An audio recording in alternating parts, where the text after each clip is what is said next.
Harold and the Purple Crayon by Crockett Johnson.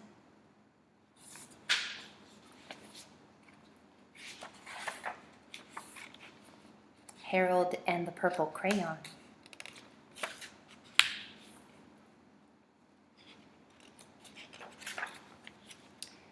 One evening, after thinking it over for some time, Harold decided to go for a walk in the moonlight. There wasn't any moon, and Harold needed a moon for a walk in the moonlight, and he needed something to walk on. He made a long straight path so he wouldn't get lost, and he set off on his walk, taking his big purple crayon with him. But he didn't seem to be getting anywhere on the long straight path, so he left the path for a shortcut across a field, and the moon went with him. The shortcut led right to where Harold thought a forest ought to be. He didn't want to get lost in the woods, so he made a very small forest with just one tree in it. It turned out to be an apple tree. The apples would be very tasty, Harold thought, when they got red. So he put a frightening dragon under the tree to guard the apples. It was a terribly frightening dragon. It even frightened Harold. He backed away. His hand holding the purple crayon shook. Suddenly, he realized what was happening, but by then, Harold was over his head in an ocean.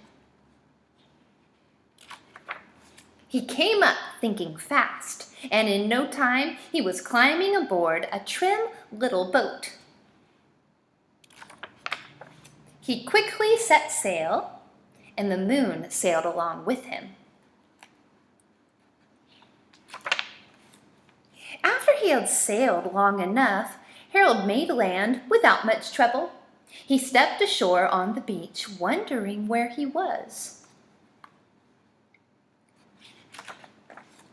The sandy beach reminded Harold of picnics, and the thought of picnics made him hungry. So he laid out a nice, simple picnic lunch. There was nothing but pie. But there were all 9 kinds of pie that Harold liked best. When Harold finished his picnic, there was quite a lot left. He hated to see so much delicious pie go to waste. So Harold left a very hungry moose and a deserving porcupine to finish it up. And off he went, looking for a hill to climb to see where he was. Harold knew that the higher up he went, the farther he could see. So he decided to make the hill into a mountain. If he went high enough, he thought he could see the window of his bedroom. He was tired, and he felt he ought to be getting to bed. He hoped he could see his bedroom window from the top of the mountain. But as he looked over the other side, he slipped. And there wasn't any other side of the mountain. He was falling in thin air. But luckily, he kept his wits and his purple crayon. He made a balloon and he grabbed onto it.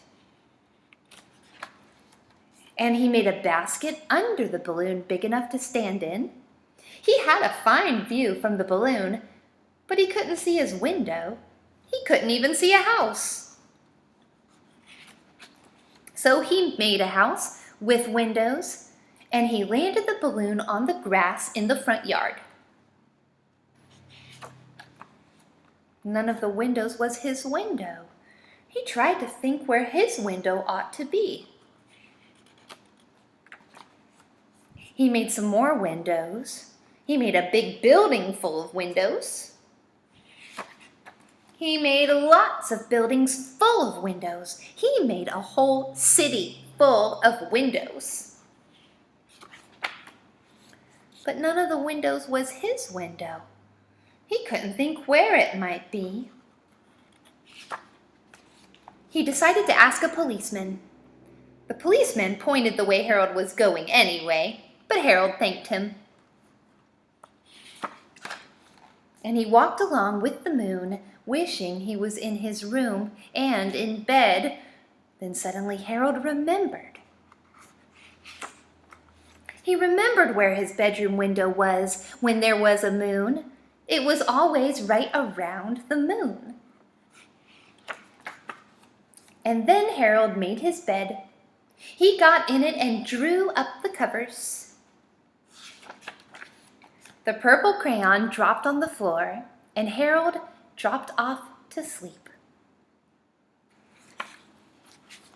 The end.